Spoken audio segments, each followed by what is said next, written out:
Hai teman-teman, di video kali ini kita akan membahas contoh soal latihan wawasan kebangsaan RBB BUMN part 3. Buat teman-teman yang belum nonton video sebelumnya nih, para pejuang RBB BUMN, tonton dulu ya video sebelumnya, ada di channel YouTube Aptaskol. Dan jangan lupa di-subscribe biar gak ketinggalan video menarik dan informatif dari Aptaskol. Kita mulai yuk ke soal yang pertama. Di soal pertama nih teman-teman, berdasarkan pasal 1 UUD 1945, Indonesia merupakan negara hukum. Nah, jika pemerintah mengeluarkan kebijakan yang bertentangan dengan hukum, apa yang seharusnya dilakukan? Kita bahas satu persatu ya. Yang pertama, A. Mahkamah Agung dapat langsung membatalkan kebijakan tersebut. Jawaban ini salah ya teman-teman ya, karena MA ini tidak dapat membatalkan secara sepihak. Ini tidak dapat membatalkan secara sepihak. Ada prosedur hukum yang harus diikuti seperti judicial review ataupun gugatan dari pihak yang berkepentingan. Opsi yang B, MPR dapat mengubah hukum agar sesuai dengan kebijakan pemerintah. Opsi ini juga salah teman-teman, karena MPR tidak memiliki kewenangan untuk mengubah hukum secara langsung. MPR dapat mengubah UUD 1945, sedangkan perubahan hukum biasa harus melalui mekanisme legislasi atau oleh DPR dan pemerintah. Yang C, Presiden dapat mengeluarkan peraturan baru untuk memperkuat kebijakan tersebut. Jawaban ini juga salah teman-teman. Karena Presiden itu tidak boleh mengeluarkan kebijakan yang bertentangan dengan hukum. Ini tidak boleh dilaksanakan. Karena akan bertentangan dengan prinsip Indonesia sebagai negara hukum. Yang E, pemerintah dapat tetap melaksanakan kebijakan jika didukung oleh DPR. Jawaban ini juga salah teman-teman. Karena kebijakan yang bertentangan dengan hukum tetap tidak sah ya. Maka jawaban yang tepat itu ada di opsi yang D.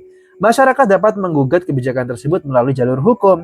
Nah, sebagai negara hukum, pasal 1 ayat 3, kebijakan pemerintah tidak boleh bertentangan dengan hukum. Pasal 1 ayat 2 pun menyebutkan bahwa kedaulatan berada di tangan rakyat dan dilaksanakan menurut Undang-Undang Dasar. Artinya jika ada kebijakan yang melanggar hukum, masyarakat dapat melakukan gugatan hukum melalui Mahkamah Konstitusi atau pengadilan. Kita lanjut yuk ke soal yang berikutnya, soal kedua. Di soal yang kedua nih, salah satu perubahan fundamental dalam UUD 1945 pasca amandemen adalah penghapusan GBHN atau garis-garis besar haluan negara. Dampak dari perubahan ini adalah, nah teman-teman, GBHN ini tadi merupakan pedoman utama pembangunan nasional yang ditetapkan oleh MPR. Tapi setelah amandemen GBHN ini dihapus, sistem pemerintahannya berubah menjadi demokrasi langsung, di mana presiden dipilih oleh rakyat dan menjalankan pemerintahan berdasarkan visi misinya sendiri. Itu kuncinya ya teman-teman ya, kita bahas satu persatu. Yang A, presiden tidak memiliki pedoman dalam menjalankan pemerintahan. Ini jawabannya salah. Karena meskipun GBHN dihapus teman-teman, Presiden ini tetap memiliki pedoman pembangunan, yaitu melalui Rencana Pembangunan Jangka Menengah Nasional atau RPJMN. Opsi yang lainnya yuk, opsi A kan salah nih. Yang E coba, pembangunan nasional hanya bisa dilakukan melalui referendum. Ini salah juga teman-teman, karena pembangunan nasional itu tidak memerlukan referendum. Pemerintah bisa tetap menjalankan program pembangunan melalui kebijakan eksekutif dan peraturan perundang-undangan yang berlaku. Kalau yang D, MPR tetap memiliki kekuasaan tertinggi dalam pemerintahan, ini juga salah. Setelah amandemen, MPR tidak lagi memiliki kekuasaan tertinggi dalam pemerintahan. Yang C, DPR memiliki kewenangan lebih besar dalam menentukan arah pembangunan. Ini juga salah, teman-teman. Karena DPR itu hanya berperan dalam pengawasan dan penganggaran. Jadi tidak memiliki kewenangan lebih besar dalam menentukan arah pembangunan. Jawaban yang betul ada di opsi yang B, teman-teman. Kebijakan nasional akan lebih fleksibel dan menyesuaikan visi misi presiden. Sebelum amandemen, GBHN merupakan pedoman utama, tapi setelah amandemen GBHN dihapus, sistem pemerintahan menjadi demokrasi langsung. Presiden dipilih oleh rakyat dan menjalankan pemerintahan berdasarkan visi misinya sendiri. Seperti itu, teman-teman. Kita lanjut lagi yuk ke soal yang berikutnya. Soal ketiga. Pasal 7 UUD 1945 menyebutkan bahwa presiden dan wakil presiden memegang jabatan selama 5 tahun dan dapat dipilih kembali hanya untuk 1 kali masa jabatan, berarti maksimal 2 periode ya. Jika ada tuntutan untuk mengubah batasan ini, apa prosedur yang harus dilakukan? Nah, teman-teman, untuk mengubah hal ini sebenarnya bisa, teman-teman. Tapi harus dilakukan melalui mekanisme amandemen UUD 1945 yang menjadi kewenangan dari MPR. Tapi ada ketentuannya. Ini disebutkan pada pasal 37 UUD 1945. Ayat ketiga menyebutkan bahwa untuk mengubah pasal-pasal UUD 1945, sidang Majelis Permus MPR harus dihadiri sekurang-kurangnya 2/3 dari jumlah anggota Majelis Permusyawaratan Rakyat berdasarkan amandemen keempat. Ayat keempat menyebutkan bahwa putusan untuk mengubah pasal UUD dilakukan dengan persetujuan sekurang-kurangnya 50% ditambah satu anggota dari seluruh anggota MPR. Ini juga berdasarkan amandemen keempat. Kalau begitu teman-teman, jawaban yang tepat ada di opsi yang B. MPR harus melakukan amandemen dengan persetujuan mayoritas anggota berdasarkan tadi pasal 37 UUD 1945. Hai teman-teman, tahu nggak sih kalau bimbel BUMN Aptaskul itu sekarang turun harga dari 699.000 jadi 129.000 aja untuk 1 tahun akses.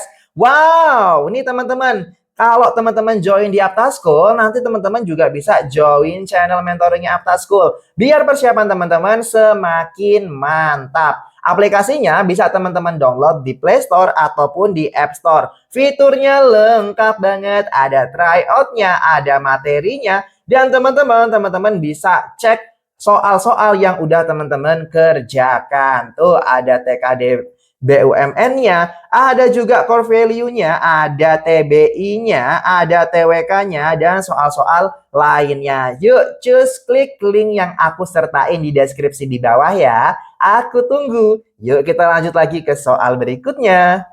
Di soal yang keempat tentang peristiwa Trikora yang dicanangkan oleh Presiden Soekarno pada 19 Desember 1961 bertujuan untuk...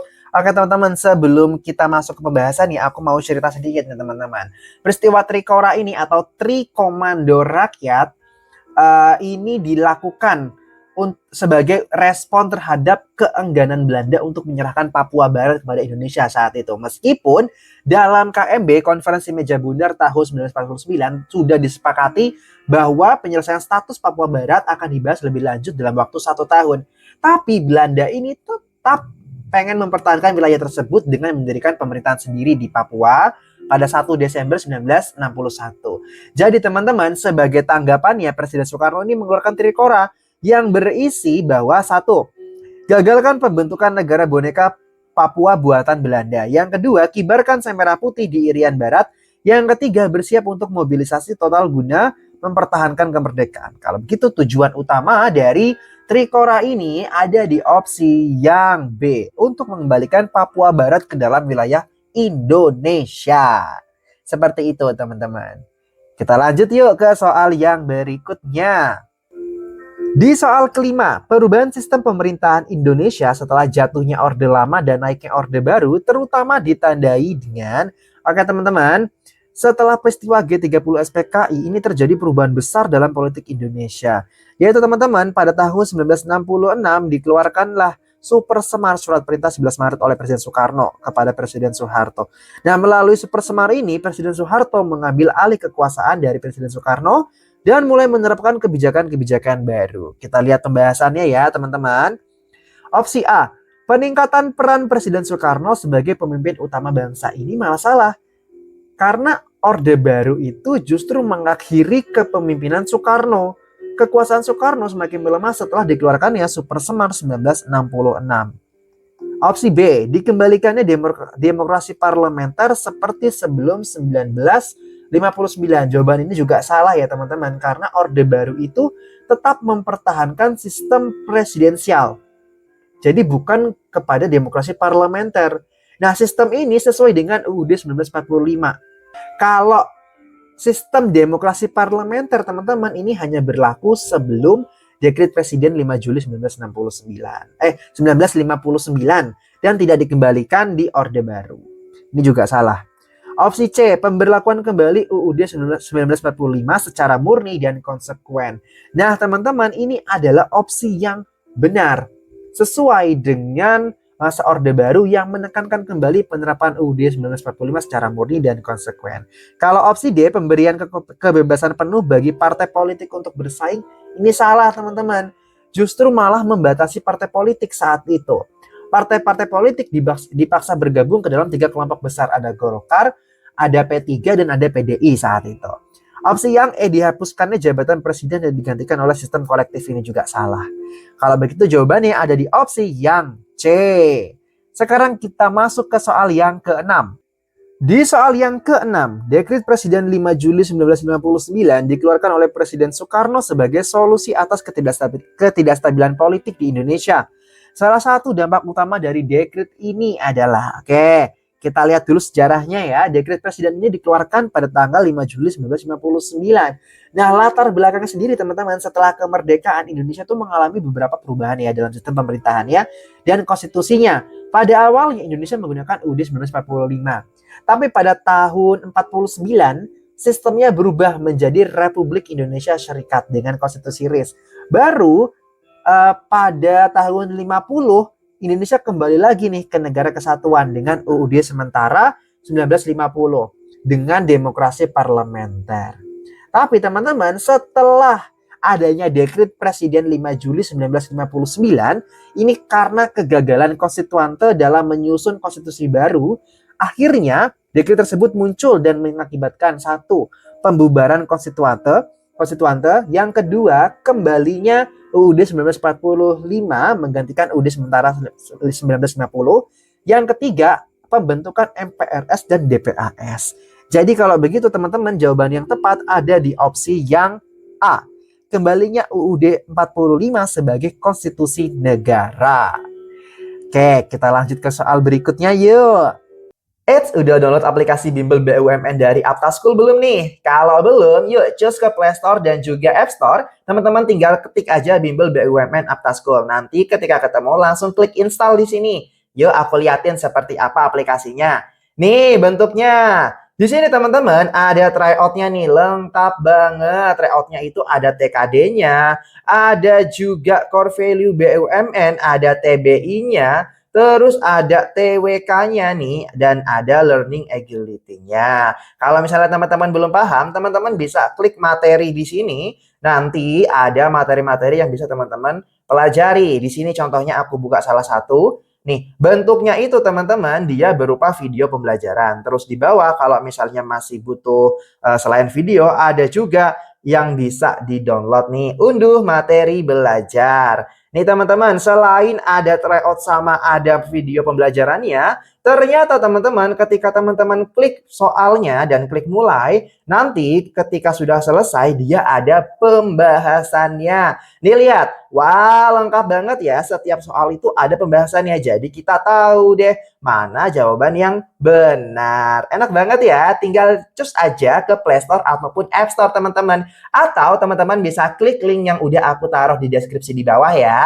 Aku tunggu teman-teman buat gabung member premiumnya Aptaschool BUMN. Karena ini berlaku selama 1 tahun. Cukup 129.000 aja. Yuk kita lanjut lagi.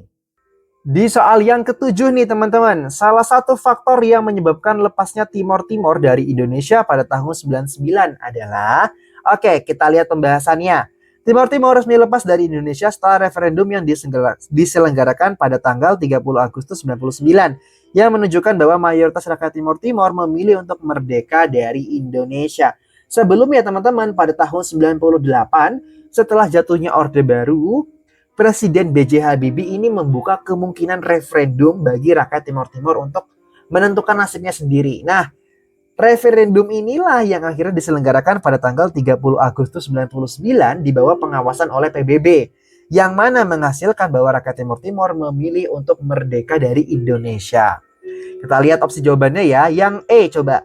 Konflik internal di Timor Timur mengakibatkan pemerintah Indonesia menarik diri. Ini salah ya teman-teman ya, karena meskipun ada konflik internal yang terjadi, penyebab utamanya itu adalah hasil referendum tadi. Opsi yang D, kekalahan Indonesia dalam perang melawan pasukan Timor Timur, ini juga salah ya teman-teman. Yang C, keputusan sepihak dari pemerintah Indonesia tanpa persetujuan rakyat Timor Timur. Ini bukan dibuat secara sepihak, melainkan berdasarkan hasil referendum. Salah. B, tekanan dari negara ASEAN agar Indonesia melepaskan negara Timor Timur. Opsi ini juga salah, teman-teman. Justru yang lebih berperan dalam tekanan internasional adalah PBB, Amerika Serikat, dan juga Australia. Nah, jawaban yang tepat adalah opsi yang A, adanya referendum yang menghasilkan keputusan untuk merdeka dari Indonesia. Gitu teman-teman, kita lanjut ke soal berikutnya yuk. Di soal ke-8, peristiwa G30 SPKI terjadi pada tanggal 30 September sampai 1 Oktober 1965, mengancam ideologi Pancasila dan persatuan bangsa. Sebagai bentuk penghormatan terhadap para pahlawan yang gugur, serta untuk meneguhkan komitmen terhadap Pancasila, pemerintah Indonesia menetapkan sebuah peringatan nasional yang diperingati setiap 1 Oktober. Apa nih namanya? Udah jelas banget ya teman-teman ya. Peringatan nasional yang ditetapkan pemerintah pada 1 Oktober 1965 ini merupakan Hari Kesaktian Pancasila. Kalau Hari Pahlawan ini jatuh pada tanggal 10 November. Hari Kebangkitan Nasional ini jatuh pada tanggal 20 Mei. Lalu Hari Bela Negara ini jatuh pada tanggal 19 Desember. Dan hari lahir Pancasila ini jatuh pada tanggal 1 Juni. Jawaban yang tepat ada pada opsi yang B. Sekarang kita sudahi dulu ya pembahasannya di soal ini. Kita ketemu lagi di video pembahasan selanjutnya. Sampai jumpa teman-teman.